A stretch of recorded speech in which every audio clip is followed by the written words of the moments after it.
Here is the experimental setup for the simple LED spectrometer, in quotes, for the microbit. Woo!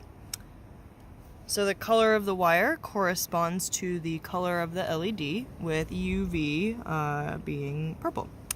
And so then we go over to here where we see the data from the microbit, and when I cover the lights with my hand, I'm not covering the UV because I only have one hand free and I can't reach both.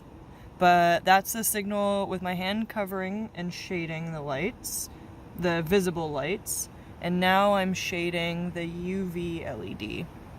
Interestingly, the microbit is much less sensitive than the Arduino, which is both good and bad. Much less noise / no noise, but also the response is much lower, particularly for the UV LED.